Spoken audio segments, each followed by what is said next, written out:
Luttons contre la corruption et l'enrichissement illicite dans le secteur des transports, thème qui réunit un parterre d'invités de marque.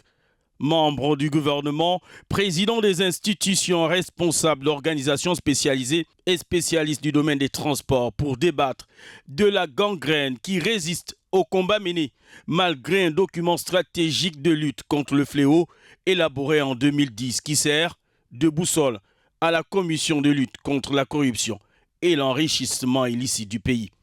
Ces dernières années, les scandales de corruption et d'enrichissement illicite dans les secteurs publics et privés ont fait apparaître le problème au devant de la scène, donnant l'impression qu'il s'agit d'un phénomène nouveau.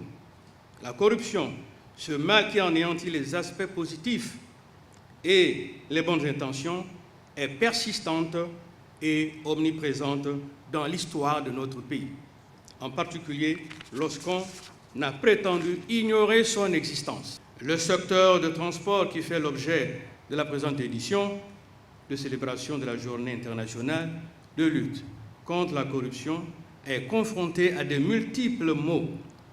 Comme toutes les autres administrations gabonaises, elle se trouve aujourd'hui à la croisée de chemins et attend des pouvoirs publics une plus grande attention afin d'éradiquer les actes de corruption et d'enrichissement illicite qui s'y passent. Le tableau est sombre et dans le secteur des transports, le ciel, la mer et la terre sont empoisonnés par le virus qui freine le développement d'autres secteurs d'activité. Pour le Premier ministre gabonais qui tire au hasard les pans maritimes et terrestres, il faut des opérations coup de poing.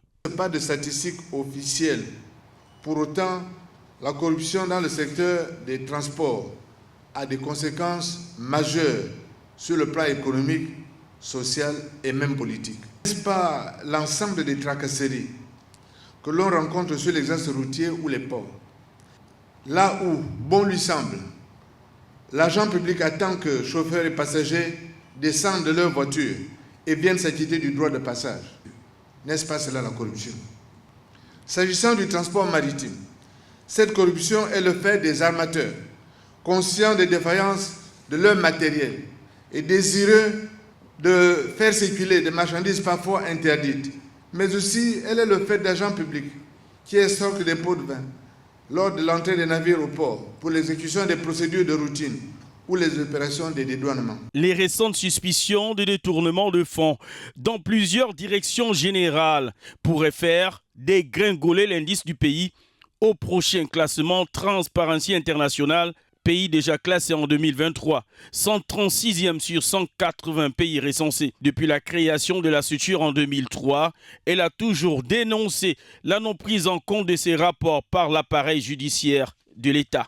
L'arrivée des militaires au pouvoir semble avoir redonné espoir à la commission qui plaide désormais pour un renforcement des outils nécessaires à son efficacité.